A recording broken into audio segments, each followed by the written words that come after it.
may yahdihillahu fala mudilla lahu wa may yudlil fala hadiya lahu. Asyhadu an la ilaha illallah wahdahu la syarika lahu wa asyhadu anna Muhammadan abduhu wa rasuluhu la nabiyya ba'da. Allahumma shalli wa sallim wa barik ala nabiyyina Muhammad wa ala alihi wa ashabihi ajma'in. Allahumma la ilma lana illa ma 'allamtana. Allahumma 'allimna ma yanfa'una wa anfa'na bima 'allamtana wa zidna ilman wa arina al-haqqa haqqan warzuqna ittiba'ah wa arina al-batila batilan warzuqna ijtinabah waj'alna mimman yastami'una al-qawla fayattabi'una ahsana. Amma ba'd. Fa rabbi shrah li sadri wa yassir li amri wahlul 'uqdatam min lisani yafqahu qawli. Baik, teman-teman semuanya yang Allah, akhwat yang saya hormati, alhamdulillah pada kesempatan malam hari ini kita dapat berjumpa meskipun secara virtual dalam pertemuan yang insya Allah diberi Allah Ta'ala ini. Mudah-mudahan apa yang akan bersama-sama kita kaji, apa yang akan bersama-sama kita pelajari dan kita tadabburi menjadi satu ilmu dan satu keterangan yang barokah yang dapat kita jadikan sebagai wasilah untuk menambah keimanan dan ketakwaan kita kepada Allah SWT. Salam dan salam semoga Allah tambahkan kepada Nabi yang kita imani, Nabi yang kita cintai, Nabi yang senantiasa kita ikuti sunnahnya dan kita harapkan syafaatnya, Nabi kita Nabi Muhammad SAW. Salam dan salam juga semoga Allah tambahkan kepada keluarga tercinta beliau, para umat mukminin, para sahabat, para tabi'in, dan kepada seluruh beliau termasuk kita di antaranya. Baik, tentu semuanya saya masih coba untuk nanti beralih ke laptop kalau dimungkinkan supaya bisa share screen karena materinya ada di laptop. Ini buka WA di laptopnya belum bisa, tapi sambil nunggu mudah-mudahan bisa kebuka. Anda langsung mulai saja. Mungkin sementara tidak share screen. Kalau sampai akhir nanti nggak bisa share screen, soal nanti materinya Anda kirim ke panitia. Apa nih Ustaz? Ada bantu share screen mungkin boleh? Maksudnya ini mau ngirim nggak bisa kan? Oh, filenya di laptop ya? Iya, filenya di laptop, WA-nya nggak bisa dibuka, maksudnya loading terus tadi. Baik, Ustaz, nggak apa-apa. Ya. Tema kita pada kesempatan malam ini adalah tadabbur surat Al-Fatihah. Teman-teman semuanya, surat Al-Fatihah secara bahasa artinya adalah surat pembuka. Karena memang Al-Fatihah ini adalah menjadi pembuka dari surat-surat dalam Al-Quran Al-Karim.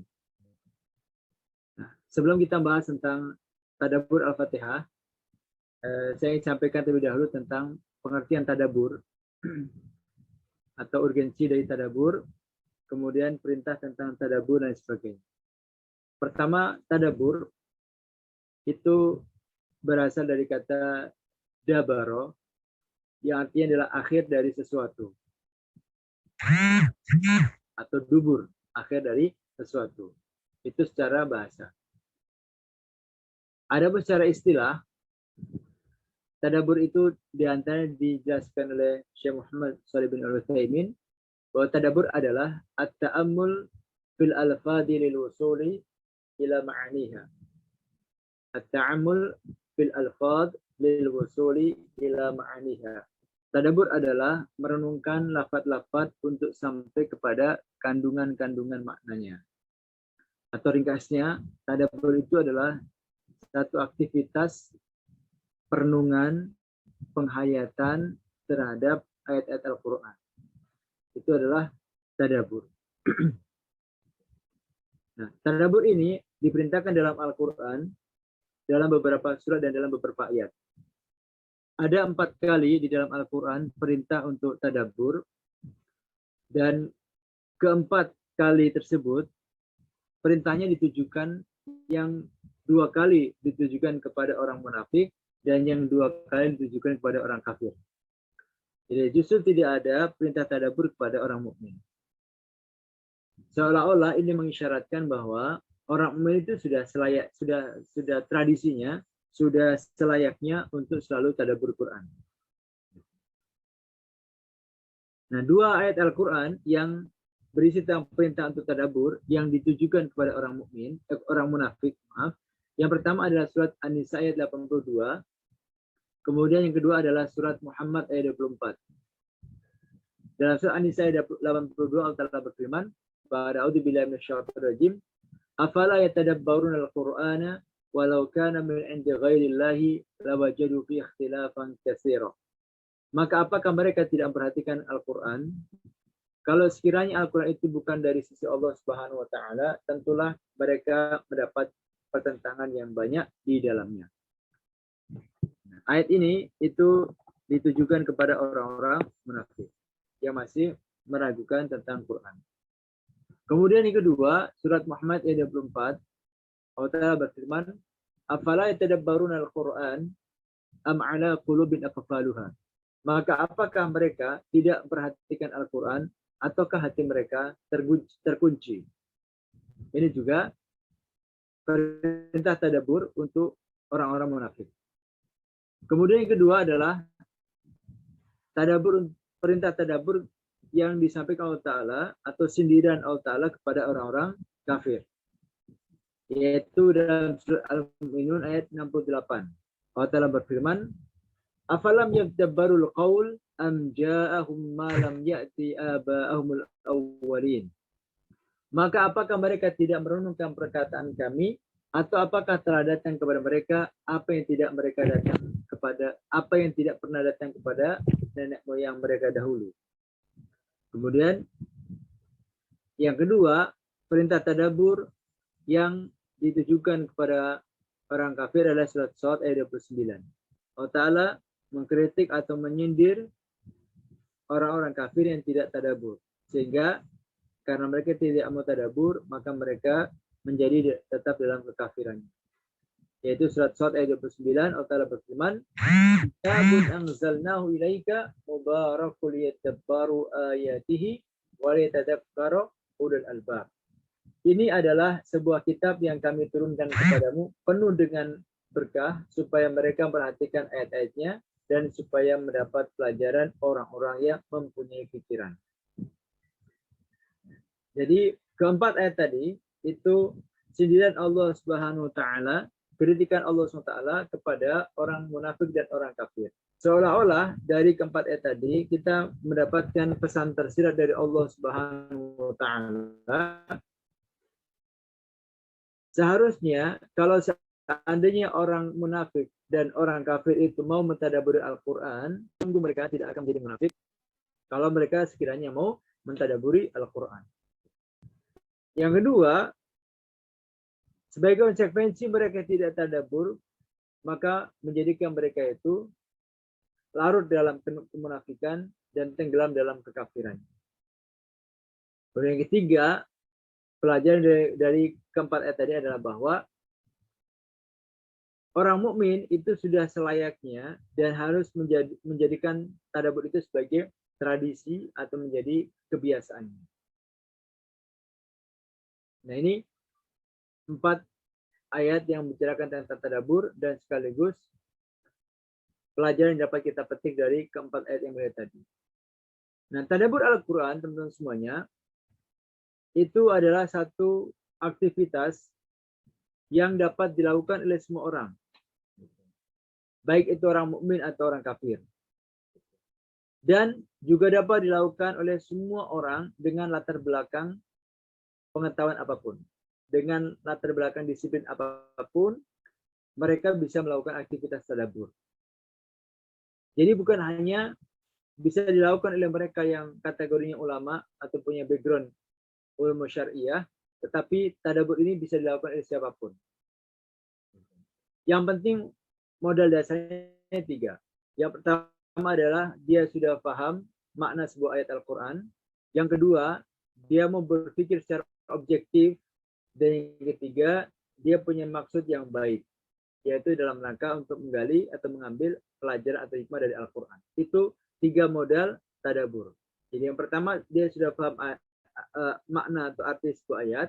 Karena tidak mungkin orang tadabbur kalau dia tidak paham apa isi dari ayat yang dia akan tadabburi.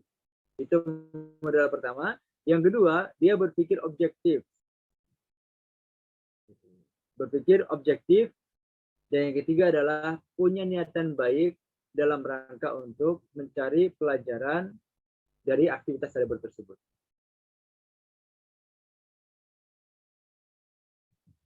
Dengan cara seperti itu atau dengan modal seperti itu, maka insya Allah aktivitas tadabbur itu akan menghasilkan manfaat yang besar sekali. Nah, itu modal orang untuk bisa tadabbur. Jadi bisa dilakukan siapapun. Bukan hanya bisa dilakukan oleh para ulama, tetapi bisa dilakukan oleh kita semuanya. Karenanya perintah tadabbur tadi bahkan ditujukan kepada orang munafik dan orang kafir, bukan kepada orang mukmin. Itu menunjukkan bahwasanya siapa saja bisa. Siapa saja bisa. Nah, kemudian yang berikutnya, ini sudah kebuka oleh. Sebentar ya.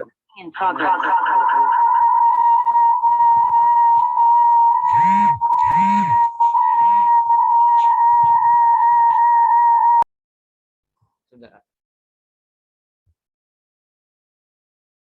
Ana minta tolong dijadiin host ah. Baik, Ustaz. Belum ya? Belum. Sebentar, Ustaz. Sudah, Ustaz.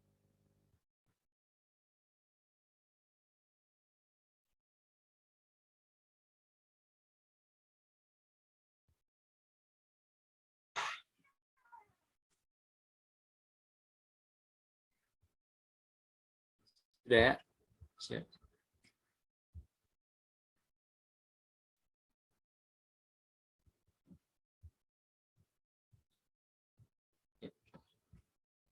Sudah tampil ya? Belum, Ustaz.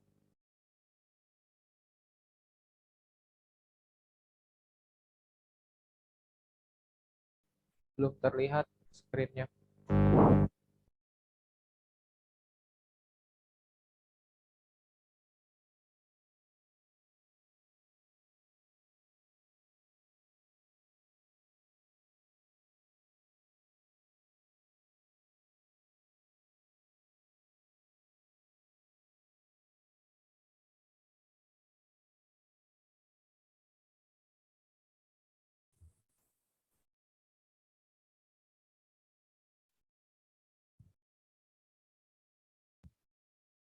Sudah muncul lah? Belum juga, Ustaz. Halo? Ya. Belum muncul, Ustaz, screen-nya. Belum muncul ya? Belum.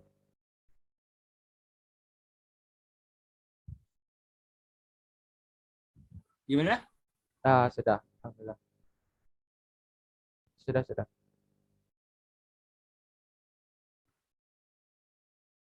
ya?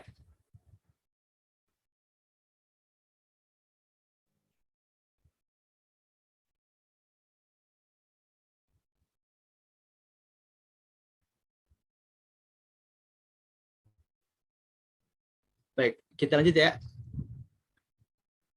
Maaf, ini banyak kendala teknis. Baik, selanjutnya teman-teman semuanya, kita masuk ke inti bahasan kita, itu tadabbur surat Al-Fatihah. Al-Fatihah ini adalah salah satu surat yang memiliki banyak keutamaan. Di antaranya, Al-Fatihah ini adalah satu-satunya surat yang menjadi rukun dalam salat kita, sebagaimana disampaikan Nabi SAW dalam hadis beliau, la sholata liman lam yaqra bi Fatihatil Kitab. Tidak sah salat seseorang yang tidak membaca Fatihatul Kitab, yaitu Al-Fatihah. Itu di antara keutamaan dari surat Al-Fatihah. Selain keutamaan sebagai rukun sholat, artinya harus dibaca dalam sholat, gitu. Al-Fatihah juga memiliki keutamaan bahwa ketika Allah menjawab bacaan Al-Fatihah kita. Nabi SAW menyampaikan dalam sebuah hadis qudsi yang berasal dari Abu Hurairah. Abu Hurairah menceritakan, sami'tu Rasulullah SAW yaqul, qala Allah Ta'ala, qasamtu salata baini wa baina abdi ala nisfaini wa li abdi ma sa'al. Fa idza qala al-'abdu alhamdulillah, fa idza qala al-'abdu alhamdulillahi rabbil alamin, qala Allah Ta'ala hamidani abdi. Wa idza qala ar-Rahmanir Rahim, qala Allah Ta'ala asna 'alayya 'abdi.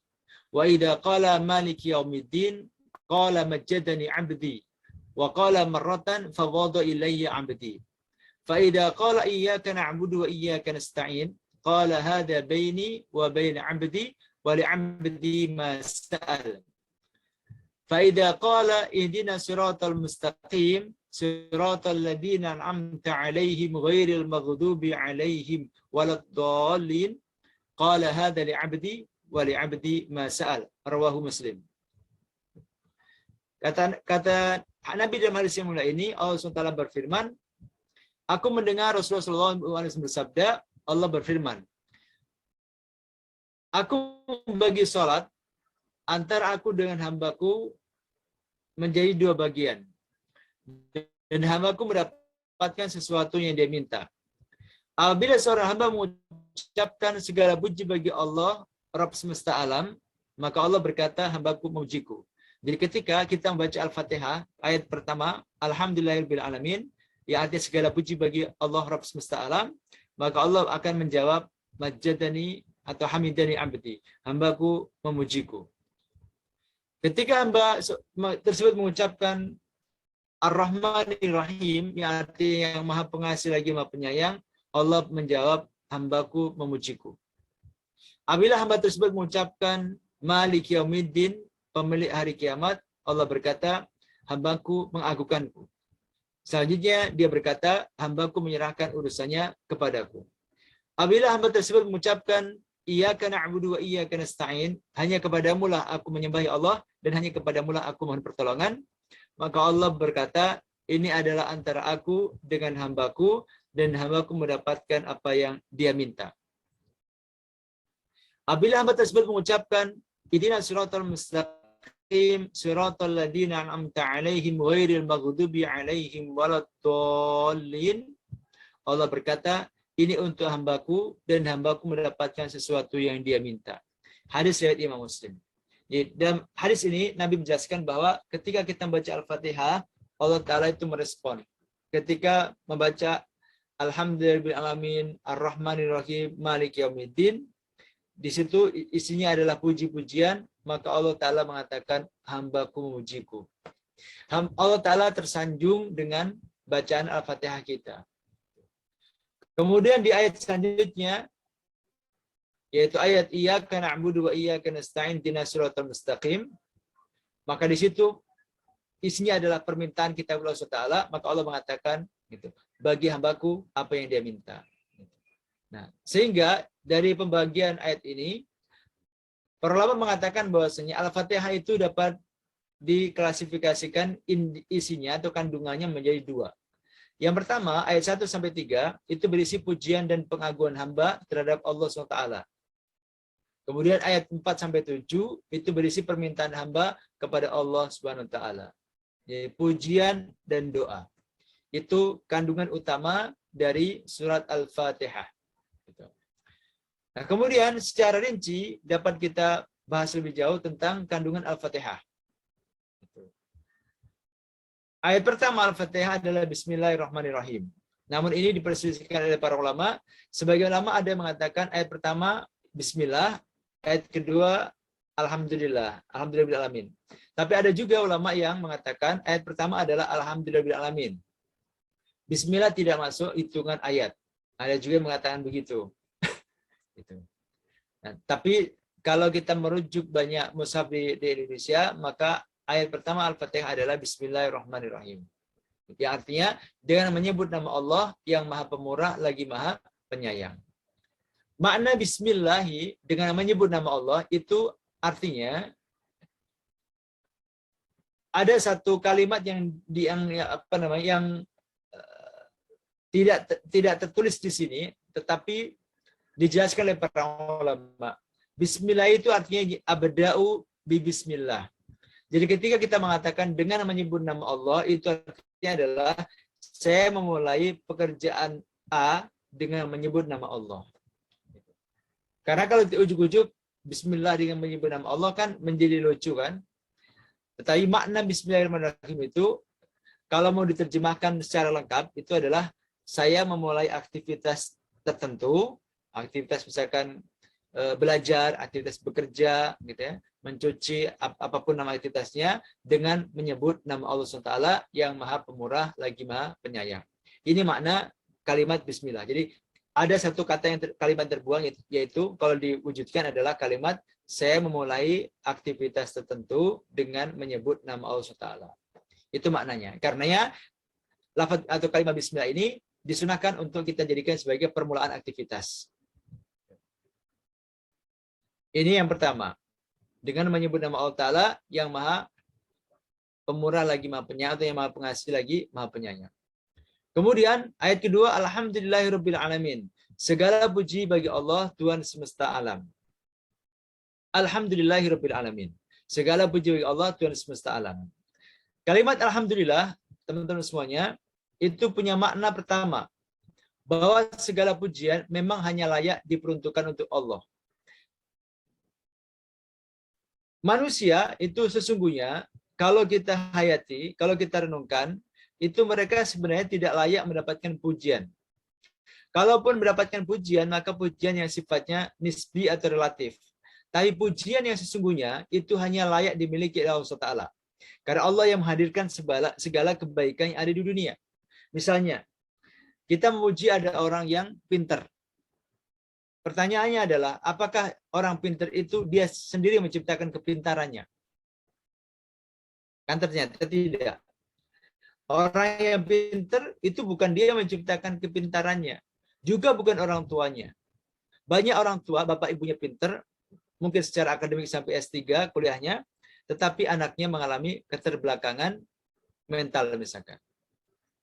Berarti bukan anaknya yang bikin dia pintar, bukan orang tuanya juga yang berhasil memintarkan anaknya. Tetapi kepintaran seseorang itu adalah anugerah Allah SWT. Karenanya ketika ada anak pintar, ada mahasiswa pintar, berprestasi, orang banyak memberikan pujian. Boleh-boleh saja, tapi itu pujian yang sifatnya nisbi atau relatif. Tapi sesungguhnya yang paling layak dipuji adalah Allah SWT yang telah menciptakan makhluk sepintar itu. Ketika ada orang misalkan cantik, ganteng, atau tampan, dipuji orang, oh kamu cantik banget, kamu ganteng banget, banyak disukai orang, gitu. Maka sesungguhnya yang layak dipuji adalah bukan yang ganteng atau yang cantik, karena yang ganteng itu tidak menciptakan ketampanannya sendiri, yang cantik juga tidak menciptakan kecantikannya sendiri, tapi mereka hanya menikmati anugerah ketampanan dan kecantikan dari Allah SWT. Sehingga yang layak dipuji sesungguhnya adalah hanya Allah. Demikian pula ketika ada orang yang baik, orang yang rajin. Mereka sesungguhnya bisa rajin dan bisa baik itu karena mendapatkan taufik Allah Subhanahu wa taala. Karenanya makna alhamdulillah adalah bahwa segala pujian itu memang selayaknya hanya pantas diberikan kepada Allah SWT, zat yang menciptakan dan menghadirkan segala kebaikan. Ini yang pertama. Yang kedua, makna alhamdulillah adalah Allah adalah zat yang memang terpuji sebelum kita memujinya. Jadi Allah adalah zat yang memang terpuji sebelum kita memujinya. Jadi Allah itu terpuji bukan karena kita yang memuji, tapi memang Allah adalah sudah terpuji dengan sendirinya. Karenanya kalimat alhamdulillah yang artinya adalah segala pujian milik Allah, ini beda dengan kalimat kalau seandainya diganti dengan kata-kata begini, ahmadullah atau nahmadullah. Kalau kalimatnya ahmadullah atau nahmadullah yang artinya adalah aku atau kami muji Allah, gitu ya. Ini berbeda. Maaf nih, ada yang salah ketik. Makna ahmadu atau nahmadullah itu adalah aku atau kami muji Allah SWT. Kalimat seperti ini itu seolah-olah bermakna bahwa pujian itu baru menjadi milik Allah setelah kita mengucapkan kalimat pujian tersebut. Kalau nggak kita puji, seolah-olah Allah tidak terpuji. Gitu. Kalau kalimatnya ahmadu atau nahmadullah, aku memuji Allah Ta'ala atau kita memuji Allah Ta'ala. Seolah-olah kalau kita tidak memuji, Allah tidak terpuji. Atau kalau kalimatnya ahmadullah, saya memuji Allah Ta'ala atau kita memuji Allah Ta'ala, maka boleh jadi yang lain tidak menganggap Allah itu terpuji. Makanya Allah tidak mengatakan atau tidak memerintahkan kita mengatakan ahmadu atau hamdulillah, tapi Allah memerintahkan kepada kita untuk mengucapkan alhamdulillah. Segala pujiannya milik Allah SWT. Karena Allah SWT itu memang sudah terpuji sebelum kita puji. Atau dengan kalimat lain, Allah itu terpuji bukan karena kita puji. Gitu. Ini perbedaannya. Kira-kira untuk memudahkan pemahamannya begini.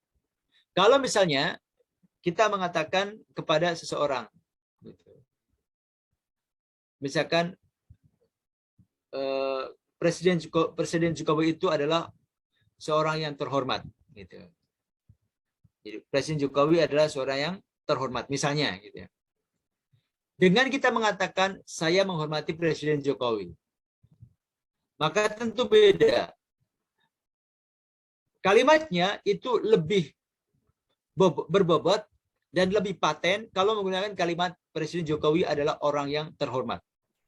Sehingga kalau ada orang yang merendahkan dia, itu kriminal. Tapi kalau kita mengatakan saya menghormati Presiden Jokowi, boleh jadi karena ada kepentingan dan juga besar kemungkinan yang lain mungkin tidak menghormati. Itu perbedaannya kalimatnya. Kira-kira seperti itu. Jadi karenanya kalimat alhamdulillah, segala puji hanya milik Allah Ta'ala itu, karena hakikatnya memang Allah itu sudah terpuji sebelum kita memuji. Allah terpuji bukan karena kita memujinya, tapi memang Allah itu sudah terpuji dengan sendirinya jauh sebelum kita memujinya. Gitu. Karenanya ada satu doa yang dipanjatkan Nabi SAW yang mengisyaratkan bahwa Rasulullah sendiri saja itu merasa tidak mampu untuk memuji kepada Allah Ta'ala dengan pujian yang pantas. Jadi kita tidak memiliki cukup kata-kata untuk mengungkapkan pujian yang layak untuk Allah SWT. Dalam satu doanya Nabi mengatakan, Allahumma a'udzu biridhaka min sakhatika wa bi mu'afatika min uqubatika wa a'udzu bika minka la uhsi tsana'an 'alaika anta kama asnaita 'ala nafsik. Ya Allah, sungguh aku berlindung dengan keridhaan-Mu daripada murka-Mu dan dengan ampunan-Mu dari hukuman siksa-Mu, dan aku berlindung kepadamu darimu. Aku tidak mampu menghitung pujian atas-Mu, Engkau sebagaimana pujian-Mu atas dirimu sendiri. Bagian terakhir ini yang menjadi poin kita. La uhsi tsana'an 'alaika anta kama asnaita 'ala nafsika. Aku, kata Rasulullah, tidak mampu menghitung pujian atasmu. Jadi Rasulullah kehabisan kata-kata untuk memuji Allah SWT. Enggak cukup kata-kata yang dimiliki Rasulullah untuk dapat memuji Allah yang selayaknya. La uhsi tsana'an 'alaika. Aku tidak mampu menghitung pujian atasmu. Anta kama asnaita 'ala nafsika. Engkau adalah sebagaimana pujian atas dirimu sendiri. Yang paling bisa memujimu dengan pujian yang selayaknya adalah engkau sendiri. Nah, ini udah mentok banget gitu. Jadi Allah itu memang sangat terpuji. Kita tidak akan memiliki kata-kata yang cukup untuk mengungkapkan pujian yang pas untuk Allah SWT.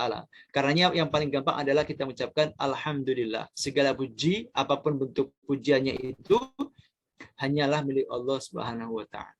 Ini makna kalimat alhamdulillah. Gitu. Kemudian Rabbil Alamin, yang artinya adalah Tuhan seluruh alam. Jadi Allah SWT itu adalah Tuhan semesta alam. Artinya Tuhan seluruh alam. Alam malaikat, alam jin, alam manusia, alam tumbuh-tumbuhan, alam binatang, termasuk alam-alam yang kita sebut sebagai benda mati. Allah adalah Tuhan mereka semuanya. Allah bukanlah Tuhan khusus untuk umat Islam. Dan Allah menjadi Tuhan juga bukan karena dituhankan oleh kaum muslimin. Tetapi Allah menjadi Tuhan itu fakta. Allah menjadi Tuhan fakta, kenyataan, bukan karena dituhankan. Allah menjadi Tuhan atas kehendaknya sendiri sejak dulu tanpa permulaan, dan Allah terus akan menjadi Tuhan tanpa pernah berakhir. Itu adalah Allah sebagai Tuhan semesta alam. Karenanya Allah sungguh ada Tuhannya orang yang musyrik, orang kafir, sungguh Tuhannya ada Allah SWT. Semua makhluk adalah Tuhannya adalah Allah. Itu Rabbul Alamin atau Rabbil Alamin.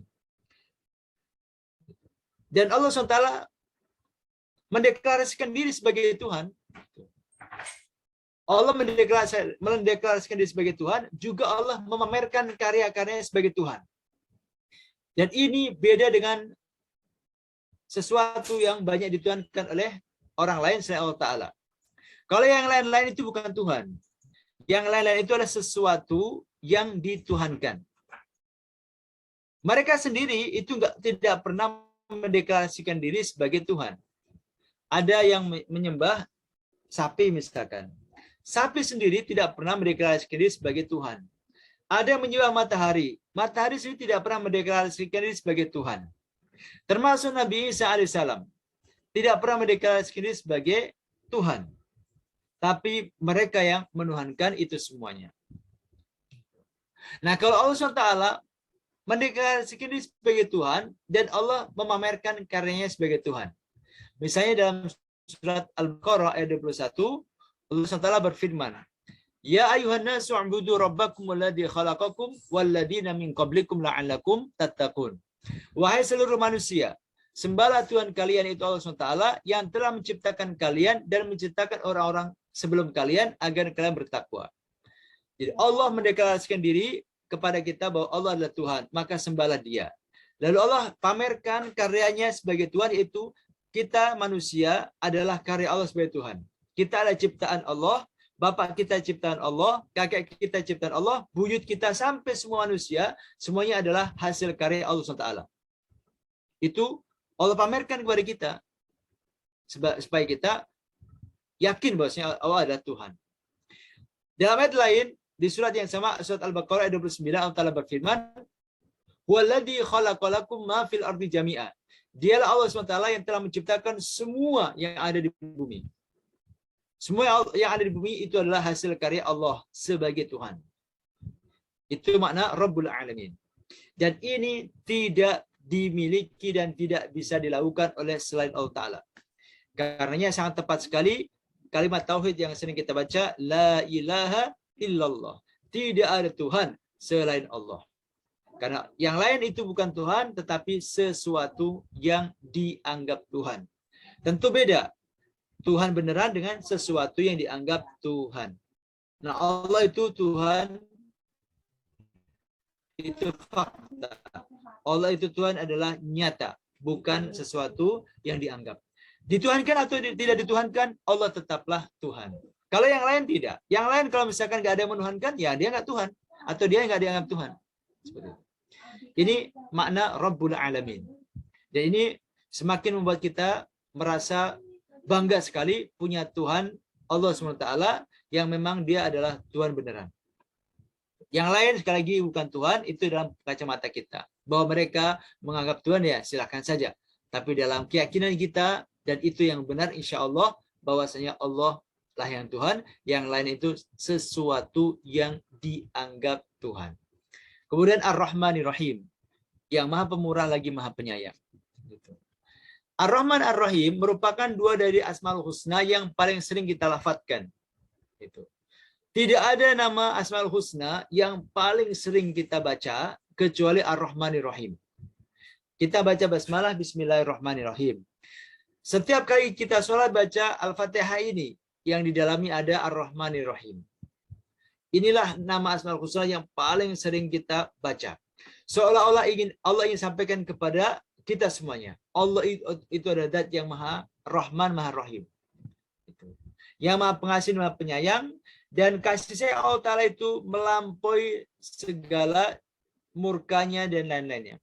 Memang Allah terkadang mengadab orang dengan adab yang pedih. Tetapi Allah SWT itu sifat Rahman Rahimnya, rahmatnya itu melampaui semua itu semuanya. Dan kata Ar-Rahman disebutkan dalam Al-Quran sebanyak 57 kali, sedangkan Ar-Rahim disebutkan jauh lebih banyak, itu 114 kali. Ar-Rahman dan Ar-Rahim itu sebenarnya berasal dari kata yang sama, yaitu dari kata rahmah. Allah Ar-Rahman artinya Allah adalah zat yang kasih sayangnya meliputi seluruh makhluk, baik manusia, hewan maupun tumbuhan. Juga termasuk orang kafir.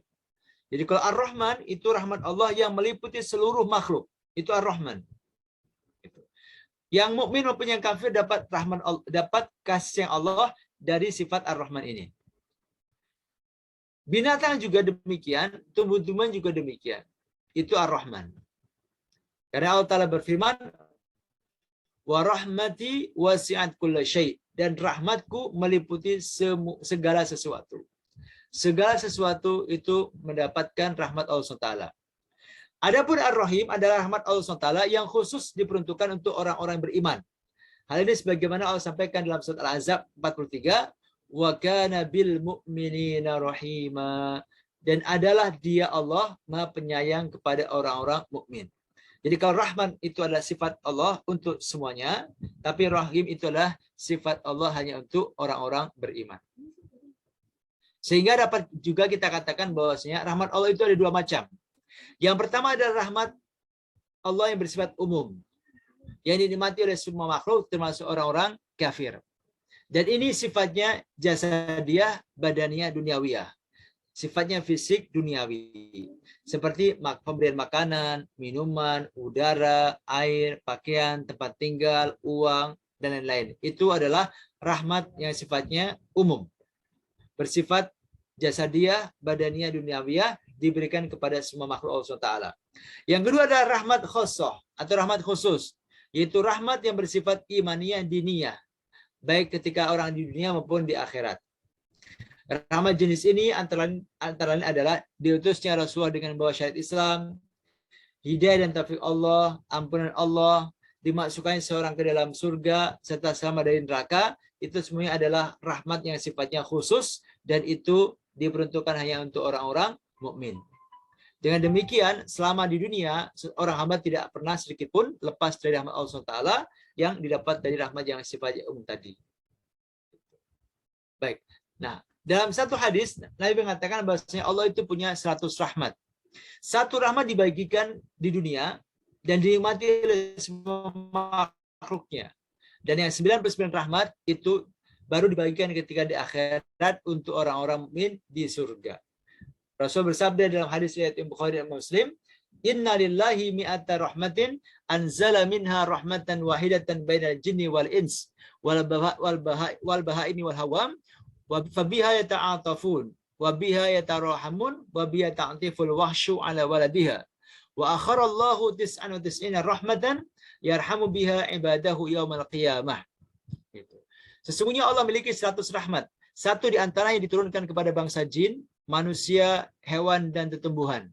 Dengan rahmat itulah mereka saling berbelas kasih dan menyayangi. Dengannya pula binatang liar mengasihi anaknya. Dan Allah menunda 99 rahmatnya untuk Dia curahkan kepada hamba-hambanya pada hari kiamat, yaitu untuk orang-orang mukmin di surga. Ini rahmat Allah SWT. Kemudian rahmat Allah Ta'ala itu juga diberikan kepada orang kafir. Di antaranya adalah kelapangan rezeki bagi orang kafir, itu bagian dari rahmat Allah Ta'ala yang Allah berikan di dunia saja. Kalau ada orang kafir, dia dengan tangan membantu sama orang, lalu rezekinya dilancarkan, bisnisnya dilancarkan, itu bagian dari balasan yang Allah segerakan untuk orang-orang kafir di dunia. Rasul bersabda, "Innal kafira idza amila hasanatan ut'ima biha tu'matan minad dunya. Wa amal mu'min fa inna Allah ta'ala yadakhiru lahu hasanati fil akhirah wa yu'qibuhu rizqan fid dunya 'ala ta'atih." Sesungguhnya orang kafir jika mengerjakan suatu kebaikan, maka akan diberi rezeki di dunia. Jadi orang kafir kalau melakukan kebaikan dibalas cash. Dibalas cash gitu. Sedangkan orang kafir sedangkan untuk orang mukmin Allah Ta'ala menyimpan kebaikan-kebaikan di akhirat dan akan memberikan kepadanya rezeki di dunia atas ketaatannya. Maaf ini terjemahnya ada yang keliru, nanti soal saya perbaiki. Saya dari sini ya. Wa amal mukmin, adapun orang mukmin, fa inna Allah Ta'ala yadakhiru lahu hasanati fil akhirah. Adapun orang mukmin, maka Allah Ta'ala menyimpan balasan dari kebaikannya di akhirat nanti. Jadi kalau orang mukmin melakukan kebaikan, Allah enggak balas di dunia, tapi balasnya di akhirat. Gitu. Namun terkadang Allah berikan orang mukmin yang berbuat kebaikan itu wa yuqibu rizqan fid dunya 'ala ta'ati. Namun terkadang Allah berikan orang mukmin itu rezeki di dunia sebagai bonus untuk ketaatannya. Tapi balasnya sesungguhnya bukan itu. Jadi kalau misalkan ada yang rajin sedekah lalu rezekinya lancar, kalau dia mukmin itu bukan balasan. Itu hanya katakanlah bonus. Balasan sesungguhnya adalah pahala di akhirat nanti. Itu untuk orang mukmin. Baik ya. Nah, kemudian kita lanjut ke ayat berikutnya, itu ayat Maliki Yaumiddin. Artinya yang menguasai di hari pembalasan. Dalam baca Maliki Yaumiddin terdapat dua qiraat. Yang satu dengan mim panjang yang bermakna yang menguasai hari pembalasan. Yang satunya lagi dengan mim pendek yang bermakna raja hari pembalasan. Jadi Maliki Yaumiddin itu boleh dibaca Maliki Yaumiddin, boleh dibaca Maliki Yaumiddin. Kalau dibaca panjang, ma artinya yang menguasai hari pembalasan. Tapi kalau dibaca Maliki Yaumiddin artinya adalah raja hari pembalasan. Malik dan Malik. Gitu. Nah, sifat Allah mencakup dua qiraat tersebut. Artinya Allah adalah yang menguasai dan sekaligus raja pada hari pembalasan. Jadi Allah adalah yang menguasai hari pembalasan itu hari kiamat, dan sekaligus Allah adalah satu-satunya raja di hari tersebut. Karena dalam satu hadis yang dari Imam Bukhari, Nabi bersabda, "Yaqbidullahu al-ardha yawmal qiyamati wa yatwi as-samaa'a bi yaminih, summa yaqulu anal malik, aina mulukul ard." Dari Abu Hurairah anhu, Nabi bersabda, kelak pada hari kiamat Allah akan menggenggam bumi dan menggulung langit dengan tangan kanannya. Kemudian dia berfirman, "Akulah raja," atau "Akulah penguasa. Mana yang mengaku-ngaku sebagai raja di bumi?" Jadi nanti pada hari kiamat, ketika kiamat telah tiba, Allah akan gulung langit ini dan Allah akan genggam bumi ini. Lalu kemudian Allah Ta'ala akan berseru, "Akulah raja. Anal malik. Akulah raja. Aina mulukul ard." Mana orang-orang, makhluk-makhluk yang dulu mengaku-ngaku sebagai raja?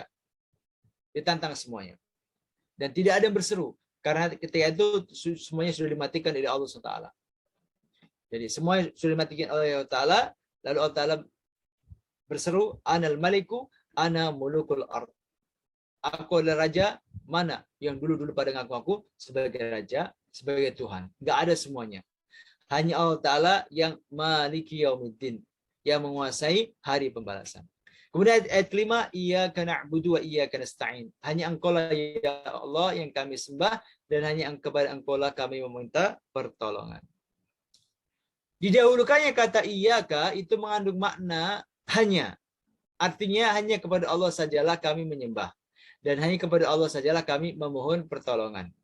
Ini berbeda dengan jika kita mengatakan na'buduka dan nasta'inuka, yang artinya kami menyembahmu dan kami memohon pertolongan kepadamu. Namun bisa saja pada saat yang sama kami menyembahmu dan memohon pertolongan kepada selainmu. Jadi kata iyyaka na'budu yang artinya adalah hanya kepada Engkau ya Allah kami menyembah, dan wa iyyaka nasta'in, hanya kepada Engkau ya Allah kami pertolongan, itu maknanya adalah mengkhususkan bahwa hanya Allah yang kita sembah dan hanya Allah yang kita mintai tolong. Berarti kita berikrar tidak akan menyembah yang lain dan berikrar tidak akan minta tolong kepada yang lain. Tapi kalau kalimatnya na'buduka wa nasta'inuka, jadi K-nya ditaruh setelah kata na'budu dan ditaruh setelah kata nasta'in, jadi menjadi na'buduka wa nasta'inuka, maka maknanya menjadi serba mungkin. Artinya na'buduka, kami menyembahmu ya Allah. Berarti mungkin saja menyembah Allah dan menyembah yang lain. Kami nasta'inuka ya Allah, kami minta tolong kepadamu ya Allah. Berarti bisa saja minta tolong Allah, tapi juga kadang-kadang minta tolong yang lain. Nah, Allah tidak menghendaki itu. Allah menghendaki bahwa kita hanya boleh menyembah Allah dan hanya boleh minta tolong kepadanya. Maka kita diajarkan dengan kalimat iyyaka na'budu wa iyyaka nasta'in. Hanya kepadamu ya Allah kami menyembah dan hanya kepadamu ya Allah kami mohon pertolongan.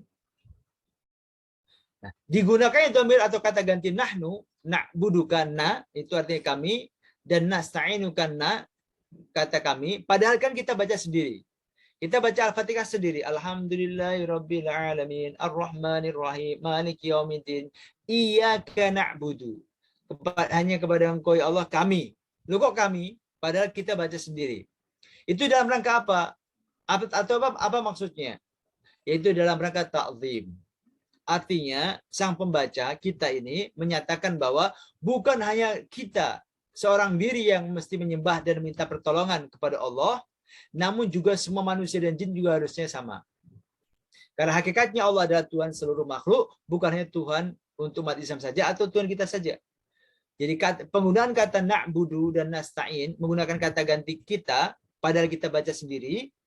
Kenapa nggak pakai kata a'budu atau asta'in, aku menyembahmu ya Allah, dan aku minta hanya kepadamu ya Allah aku menyembah, dan hanya kepadamu ya Allah aku minta tolong. Kenapa nggak pakai kata aku? Itu maknanya adalah kita ingin mengagungkan Allah, bahwa Allah itu bukan Tuhan saya saja, bukan hanya Tuhan kita saja, tetapi Allah itu adalah Tuhan semuanya. Bukan hanya Tuhan yang baca, tapi Tuhan semua makhluk. Ini diantara pesan penting dari kata na atau dhamirna. Baik ya. Nah, Imam Hasan al-Basri mengatakan, sesungguhnya Allah Ta'ala telah menurunkan 100 kitab dan 4 kitab utama, yaitu Taurat, Injil, Zabur, dan Al-Quran. Kandungan semua kitab tersebut terangkum dalam 4 kitab utama. Dan kandungan 4 kitab utama terangkum dalam Al-Quran. Dan kandungan Al-Quran terangkum dalam surat-surat Mufassal. Dan kandungan surat-surat Mufassal terangkum dalam Al-Fatihah. Dan kandungan Al-Fatihah terangkum dalam ayat Iyyaka na'budu wa iyyaka nasta'in. Jadi maksudnya begini. Imam Hasan al-Basri pernah mengatakan bahwasanya Allah itu menurunkan 100 kitab suci. Tetapi dari 100 kitab suci tadi, itu yang utama hanya 4. Yaitu Taurat, Injil, Zabur, dan Al-Quran. Dan keempat kitab suci tadi itu sudah mewakili kitab-kitab suci yang lain yang tidak disebutkan namanya dalam Al-Quran. Nah, kandungan 4 kitab suci tadi itu terangkum semuanya dalam Al-Quran.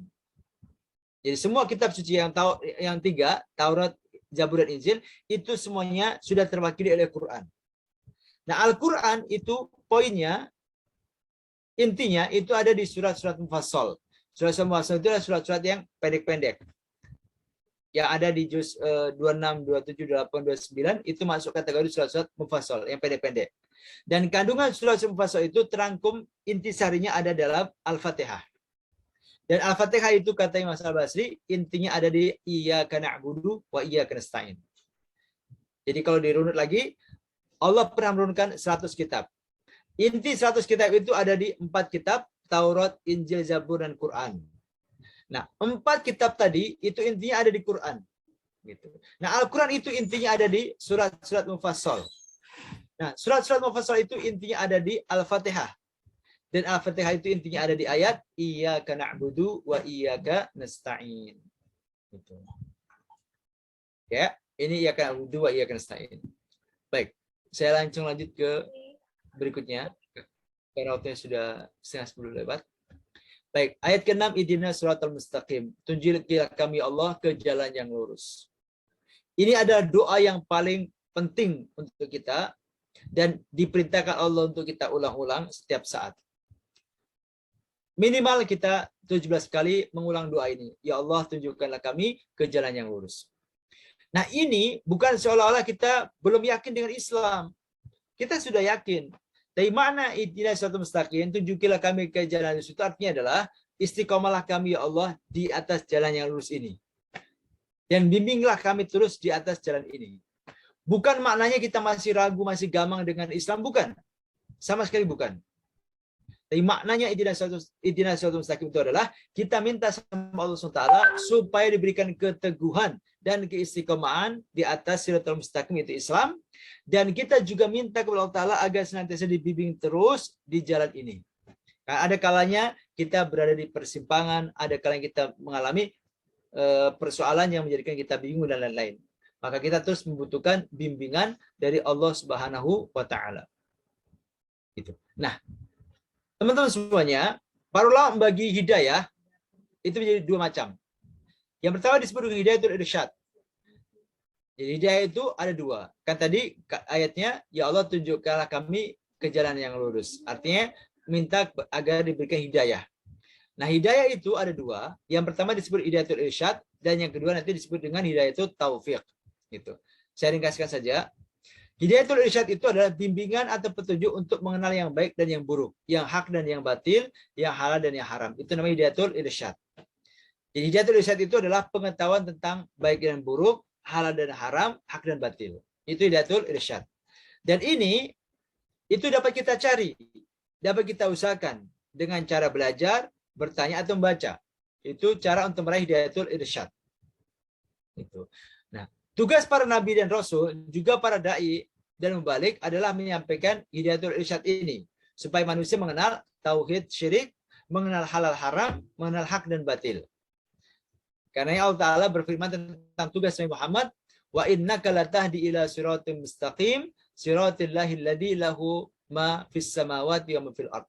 Dan sesungguhnya kamu benar-benar memberi petunjuk kepada jalan yang lurus, yaitu jalan Allah yang kepunyaannya lah segala apa yang ada di langit dan apa yang ada di bumi. Allah Ta'ala mengatakan tugas Nabi adalah memberikan petunjuk. Yang dimaksud adalah petunjuk atau hidayah al-irsyad tadi, yaitu menjelaskan yang baik dan yang buruk, yang halal dan yang haram, yang hak dan yang batil. Itu hidayatul irsyad. Bisa diusahakan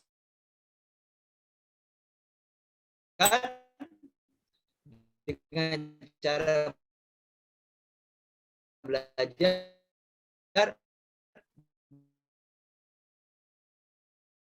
dan itu menjadi taufik adalah digerakkannya hati seseorang untuk mau mengikuti kebenaran yang sudah ia ketahui atau menjauhi kebatilan yang sudah ia ketahui. Itu hidayatul taufik. Hidayatul taufik ini hanya Allah yang dapat melakukannya. Jadi ringkas, dibukakannya hati kita untuk mau mengikuti kebenaran yang sudah kita ketahui atau untuk menjauhi kebatilan, keburukan yang sudah kita ketahui. Itu namanya hidayatul taufik. Dan ini hanya Allah yang bisa melakukannya. Sehingga kalau mau diringkas, hidayatul irsyad itu adalah pengetahuan, sedangkan hidayatul taufik adalah kemauan. Orang yang tahu belum tentu mau melaksanakan kalau dia tidak mendapatkan taufik Allah SWT. Karenanya ini menjadi jawaban kalau ada orang ilmunya tinggi, gitu. Tetapi kenapa perbuatannya, akhlaknya kok beda banget dengan ilmunya? Itu artinya dia tahu tapi tidak mau, atau dengan kalimat lain, dia telah mendapatkan hidayatul irsyad tetapi belum mendapatkan hidayatul taufik. Sehingga pengetahuannya hanya menjadi sebatas koleksi, belum menjadi aksi. Gitu. Nah, terkait taufik ini, manusia tidak ada yang bisa melakukan. Para nabi dan rasul sekalipun tidak mampu memberikan hidayah taufik kepada manusia yang lain.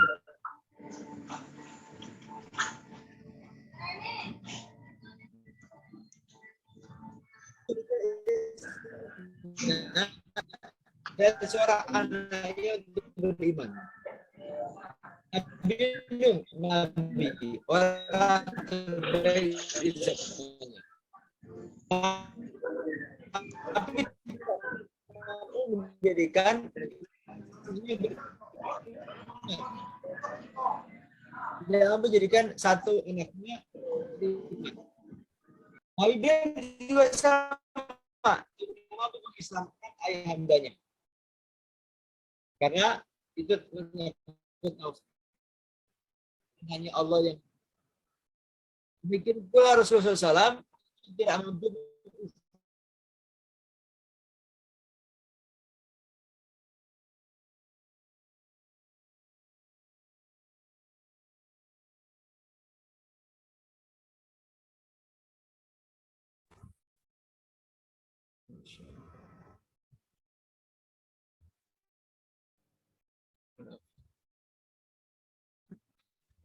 Maaf, apa?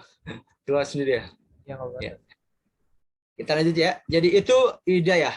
Hidayah itu ada dua, hidayatul irsyad dan hidayatul taufik. Hidayatul irsyad itu lebih ke pengetahuan, kalau hidayatul taufik adalah amalan. Atau dengan kalimat lain, hidayatul irsyad itu adalah pengetahuan, sedangkan hidayatul taufik adalah amalan. Itu hidayah irsyad dan hidayatul taufik. Gitu. Baik. Kemudian bagian terakhir dari Al-Fatihah adalah siratal ladzina an'amta 'alaihim ghairil maghdubi 'alaihim waladdallin. Di ayat ke-6 tadi kita membaca ayat ihdinas siratal mustaqim. Ya Allah, tunjukkanlah kami ke jalan yang lurus. Jalan yang lurus itu jalan siapa? Ditafsirkan dalam ayat ke-7 yaitu siratal ladzina an'amta 'alaihim, yaitu jalan orang-orang yang telah Engkau beri nikmat kepada mereka, bukan jalan orang-orang bukan jalan mereka yang dimurkai dan bukan pula jalan mereka yang sesat. Jadi yang dimaksud jalan yang lurus adalah jalan orang-orang yang telah Allah berikan nikmat kepada mereka. Nikmat apa yang dimaksud di sini? Nikmat hidayah irsyad dan hidayah taufik. Bukan jalan orang-orang yang dimurkai Allah dan bukan pula jalan mereka yang sesat. Karenanya terkait pembagian hidayah tadi, itu manusia dibagi menjadi 3 kategori. Yang pertama adalah orang yang tidak mendapatkan hidayatul irsyad dan juga tidak mendapatkan hidayatul taufik. Ini yang disebut sebagai ad-dallin. Orang yang tidak mendapatkan hidayatul irsyad, nggak ngerti, akhirnya dia tidak mengamalkan, maka disebut sebagai orang yang sesat. Ia tidak mengetahui kebenaran dan tidak melaksanakannya. Itu disebut sebagai ad-dallin, orang yang sesat, nggak ngerti alamat, nggak ngerti arah. Dan penghulu ad-dallin ini adalah orang-orang Nasrani. Gitu. Yang kedua adalah orang mendapatkan hidayatul irsyad tapi tidak mendapatkan hidayah taufik. Dalam ayat tadi disebut sebagai ghairil maghdubi alaihim, al-maghdub alaihim. Dia mengetahui kebenaran tapi tidak melaksanakannya. Ngerti dia, paham dia, tapi tidak mau melaksanakan. Itu dalam Al-Fatihah dinamakan dengan al-maghdubi alaihim, orang-orang yang dimurkai Allah. Allah murka karena dia ngerti tapi tidak dilaksanakan. Gitu. Nah, kemudian yang ketiga adalah orang yang mendapatkan hidayatul irsyad dan hidayatul taufik sekaligus. Yang disebut dalam ayat ke-7 tadi, an'amta alaihim, orang yang telah Allah berikan nikmat kepada mereka. Ia mengetahui kebenaran dan melaksanakannya. Ia mengetahui kebaikan dan mengamalkannya. Dan itulah yang menjadi harapan kita semuanya. Dan penghulu mereka adalah para nabi, para siddiqin, para syuhada, para sholihin, dan kita semuanya mudah-mudahan termasuk dalam kategori orang-orang mendapatkan nikmat berupa hidayatul taufik dan hidayatul irsyad. Nah, karenanya ada satu doa, teman-teman semuanya. Doa ini itu bukan berasal dari Nabi memang, tetapi doa ini itu dibaca oleh para salafus soleh. Yaitu doa yang insya Allah sebagian kita sudah hafal. Intinya meminta hidayatul irsyad, hidayatul taufik. Allahumma arinal haqqa haqqa warzuqna tiba'ah wa arinal batila batila warzuqna istinabah. Ya Allah, tunjukkanlah kepada kami yang benar itu telah benar dan berilah kami rezeki untuk mengikutinya. Dan tunjukkanlah kepada kami yang batil itu telah batil dan berilah kami rezeki untuk menjauhinya. Ini doa yang kalau kita renungkan sesungguhnya adalah berisi tentang permintaan hidayatul irsyad dan hidayatul taufik. Kok bisa? Ini penjelasannya. Orang yang telah mengetahui kebenaran berarti telah mendapatkan hidayatul irsyad. Dan orang yang mau mengikuti kebenaran berarti telah mendapatkan hidayatul taufik. Allahumma arinal haqqa haqqa warzuqna tiba'ah. Ya Allah, tunjukkanlah kepada kami yang benar itu benar dan berilah kami rezeki untuk mengikutinya. Kita mengetahui kebenaran itu berarti mendapat hidayatul irsyad. Kalau kemudian kita mau mengikuti yang benar tadi berarti kita telah mendapatkan hidayatul taufik. Demikian pula orang yang mengetahui kebatilan berarti telah mendapatkan hidayatul irsyad, telah mendapatkan pencerahan, dan orang yang mau menjauhi kebatilan berarti telah mendapatkan hidayatul taufik. Karena doa tadi itu sesungguhnya adalah doa yang berisi tentang permintaan Allah agar mendapatkan hidayatul irsyad dan hidayatul taufik. Nah, hidayatul irsyad itu yang salah satu bahasanya adalah thalabul ilmi, merupakan cara untuk memantaskan diri. Kalau ingin mendapatkan taufik, maka di antara cara kita agar pantas mendapatkan taufik Allah adalah dengan cara meniti jalannya, yaitu jalan ilmu. Belajar, mengikuti kajian, membaca, bertanya, itu dalam rangka mendapatkan hidayatul irsyad agar kita layak mendapatkan hidayatul taufik dari Allah Subhanahu wa taala. Baik, teman-teman semuanya, itu kira-kira yang dapat saya sampaikan pada kesempatan malam hari ini. Maaf barangkali banyak kekurangan dan tidak maksimal, terutama dari sisi waktu tadi agak banyak terpangkas karena ada kendala teknis. Semoga sedikit yang dapat saya sampaikan membawa manfaat untuk kita semuanya dan menjadi pengetahuan yang diberkahi oleh Allah Taala. Amin ya rabbal alamin. Demikian teman-teman semuanya yang saya sampaikan. Selanjutnya saya kembalikan waktu yang ada kepada host kita. Alhamdulillah. Kalau khairan, Masya Allah, luar biasa. Materi dari Ustaz yang kita anggap Al-Fatihah ini dasar banget gitu, ternyata penjelasannya banyak banget, luar biasa gitu. Kita buka sesi tanya jawab ya teman-teman. Kita kasih waktu 2 menit bagi teman-teman yang ingin bertanya, silakan diaktifkan raise hand-nya dan di open mikrofon.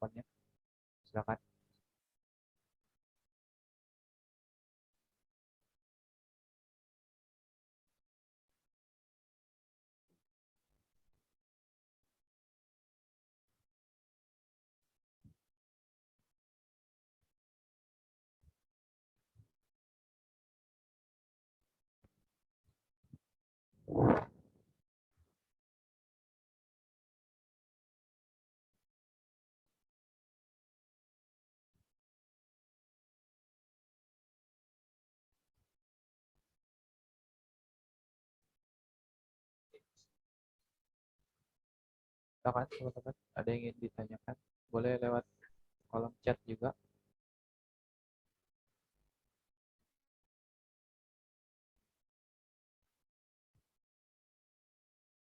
Oke, kalau nggak ada mungkin udah pada paham ya, insya Allah. Mungkin ada closing penutup Ustaz dari Ustaz. Closing statement dari Ane. Pertama teman-teman semuanya, tadabbur itu adalah satu aktivitas sepanjang hayat. Dia beda dengan tafsir. Kalau tafsir itu kita nggak boleh menafsirkan karena kita tidak memiliki kompetensi untuk menafsirkan. Kalau menafsirkan itu hanya boleh dilakukan oleh para ulama yang memiliki kompetensi ilmu yang disyaratkan oleh para ahlinya. Dia hafal banyak ayat Al-Quran, ngerti tata bahasa Arab, gitu ya, paham tentang sababun nuzul, gitu, paham tentang usul fikih dan lain-lain. Itu kalau menafsirkan. Karena tidak boleh sembarang orang. Tapi kalau mentadaburi, itu boleh semua orang untuk mentadaburi Al-Quran, asal tadi 3 syaratnya terpenuhi, dia sudah paham artinya. Yang kedua, dia berpikir objektif. Yang ketiga, punya niatan baik untuk mendapatkan manfaat dari ayat yang dia tadaburi. Nah, itu satu. Nah, yang kedua, tadabur itu adalah aktivitas sepanjang hayat kita. Ayat yang sama bisa kita tadabbur berulang-ulang dan akan mendapatkan mutiara pelajaran yang berbeda. Kalau menafsirkan, kalau tafsir itu kita bisa selesaikan hanya sekali duduk kalau tafsir. Jadi misalkan kita ingin tahu tentang tafsir sebuah ayat tentang waris. Ya sudah, kita tinggal buka buku tafsir, kita baca penjelasannya, paham. Itu penafsiran, bisa sekali duduk selesai. Tapi kalau mentadaburi itu aktivitas sepanjang hidup kita. Terus bisa kita lakukan, bisa kita gali, dan kita bisa setiap saat mendapatkan pelajaran baru. Karenanya Rasulullah SAW itu pernah sholat malam itu hanya membaca satu ayat diulang-ulang terus. Para sahabat juga terkadang begitu, baca satu ayat diulang-ulang terus. Dihayati, direnungkan, dan seterusnya. Yang ketiga, saya mengajak teman-teman semuanya untuk mentradisikan ini. Mentadaburi Al-Quran dan melakukan penghayatan terhadap aktivitas keislaman kita. Jadi kita biasakan untuk menghayati dan memaknai setiap aktivitas ibadah kita, apapun aktivitasnya. Kegiatan pembinaan misalnya, sholat, dihayati. Supaya apa? Supaya kita semakin merasakan urgensi dari sebuah aktivitas yang kita laksanakan. Kalau mentadaburi itu adalah kalau tadabbur itu terhadap ayat Al-Quran, maka adalah aktivitas kita yang lebih luas. Kita juga perlu untuk menghayati, meresapi, memaknai aktivitas ibadah yang kita lakukan di luar aktivitas tadabbur Al-Quran. Kira-kira begitu yang dapat saya sampaikan. Awalam shawab.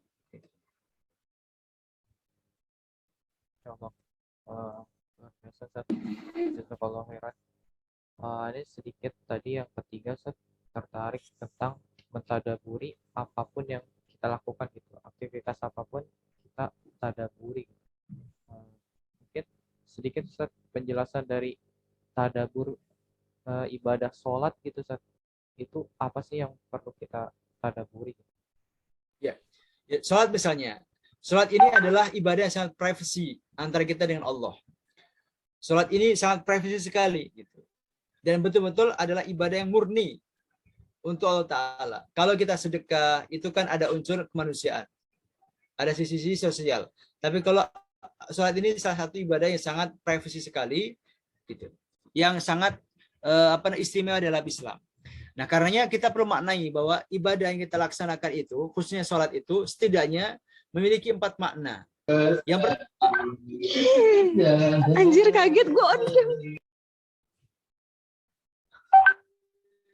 Yang pertama, di antara hakikat dari hakikat sholat itu adalah bahwa sholat yang kita lakukan itu dalam rangka memenuhi hak Allah sebagai Tuhan kita.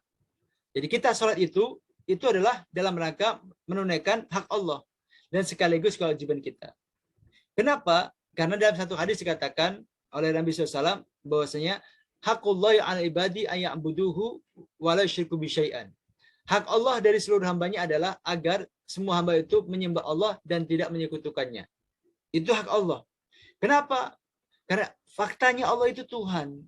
Karena faktanya Allah Tuhan dan semuanya itu makhluk, maka sudah sewajarnya makhluk itu nyembah Tuhan. Gitu. Sebagaimana kita, gitu. Misalnya kita pergi ke luar negeri, katakanlah ke Turki. Di Turki kita tahu presidennya adalah Erdogan. Erdogan adalah presiden Turki, itu fakta. Meskipun kita tidak ikut milih dia sebagai presiden, tapi kalau kita tinggal di Turki, mau tidak mau kita harus ngikutin aturan yang ditetapkan oleh Erdogan. Nah, Allah itu Tuhan itu fakta. Nah, karena faktanya Allah Tuhan, maka di antara hak Tuhan adalah diibadahi seluruh makhluknya. Dan sholat itu adalah salah satu cara kita mengibadahi Allah SWT. Karena sholat itu hak Allah untuk kita ibadahi.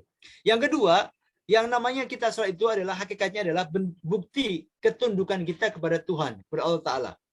Karena Allah Ta'ala mengatakan dalam surat Ghafir, surat Al-Mu'min ayat 60, orang yang nggak mau sholat itu, nggak mau ibadah kepada Allah Ta'ala itu disebut sebagai orang takabur.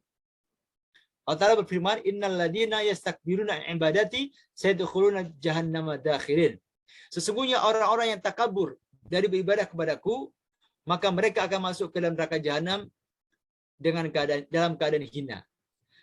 Jadi Allah menyebutkan orang yang takabur dari beribadah kepadaku. Maknanya adalah orang yang nggak mau ibadah kepada Allah SWT itu disifati sebagai orang yang sombong, takabur. Nah, karenanya kita sholat itu artinya kita menunjukkan bukti ketundukan dan kepatuhan kita kepada Allah SWT. Yang ketiga, hakikat ibadah yang kita laksanakan khususnya sholat itu adalah menunjuk sebagai bukti syukur kita atas nikmat Allah yang luar biasa. Jadi, sholat itu adalah bukti kecil dari bukti syukur kita yang kecil terhadap nikmat Allah yang begitu besar. Nikmat Allah itu tidak bisa kita hitung, jumlahnya nggak bisa kita hitung, harganya pun nggak bisa kita nilai. Nah, kita tidak diminta bayar, kita hanya diminta terima kasih. Dan terima kasih itu diantara dengan cara kita sholat. Yang keempat, di antara makna ibadah, itu kalau kita hayati adalah, sesungguhnya ibadah itu adalah pemenuhan kebutuhan rohani kita. Karena kita manusia ini kan tidak sama dengan batu, kita beda dengan kayu, kita bukan besi. Kita ini disebut manusia karena punya jasad dan roh. Jasad kita butuh kebutuhan, roh kita pun juga perlu kebutuhan untuk dipenuhi. Kalau kebutuhan jasmani itu kita nggak perlu diajari. Asal kita memiliki akal yang normal, maka kita dengan sendirinya tahu bagaimana cara memenuhi kebutuhan jasmani. Orang lapar tahu cara memenuhi lapar itu dengan cara makan. Orang haus tahu cara menghilangkan haus itu dengan minum. Orang sakit tahu cara menghilangkan sakit itu dengan berobat. Semua orang tahu cara memenuhi kebutuhan jasmaninya, tapi tidak semua orang tahu dan paham bagaimana cara memenuhi kebutuhan rohaninya. Maka Allah menurunkan Al-Quran, mengutus Nabi Muhammad untuk mengajarkan kepada kita semuanya cara memenuhi kebutuhan rohani itu dengan cara beribadah. Yang tidak memenuhi itu, tidak melakukan itu, pelan namun pasti jiwanya, ruhiyahnya pasti akan sakit, menjerit, dan nanti lama-lama dia akan mati. Kira-kira begitu. Nah, itu penghayatan pemaknaan terhadap aktivitas sholat. Dan yang lain-lain kita perlu maknai, termasuk aktivitas pembinaan yang kita lakukan, itu perlu kita maknai supaya bukan hanya menjadi rutinitas yang tanpa nilai. Nah, itu butuh perenungan, penghayatan, dan pemaknaan. Intinya kita tradisikan berpikir. Gitu. Awalan besar. Begitu lah kira-kira. Oh ya, Yang ada yang ditanyakan lagi, kita cukupkan saja. Terima kasih banyak Ustaz Fathul Umam Jazakallahu khairan atas materinya malam ini. Semoga Allah membalas kebaikan Ustaz. Amin. Kita cukupkan malam hari ini dengan membaca hamdalah bersama. Alhamdulillahirabbil alamin. Subhanallah. Asyhadu an la ilaha illallah. Insyaallah. Boleh dokumentasi dulu Ustaz? Betul. Ini apa background-nya? Anak ganti dulu kayaknya. Oh, boleh. Yang tadi pagi saya lupa belum di-upload. Screen-nya boleh dimatikan dulu, Ustaz. Apa accept?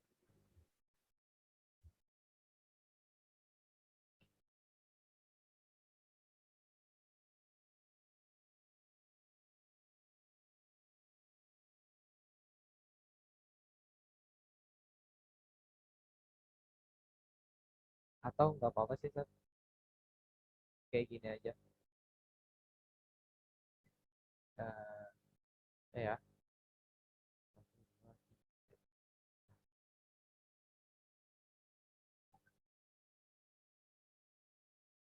Ya, udah cukup. Terima kasih banyak Ustaz Fathul Umam sekali lagi dan teman-teman semua yang udah bergabung. Semoga kita bisa terus belajar ya di kalam berikutnya gitu, insya Allah.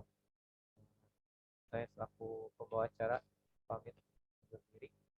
Terima kasih, mohon maaf jika banyak salah kata atau perbuatan gitu. Assalamualaikum warahmatullahi wabarakatuh. Waalaikumsalam warahmatullahi.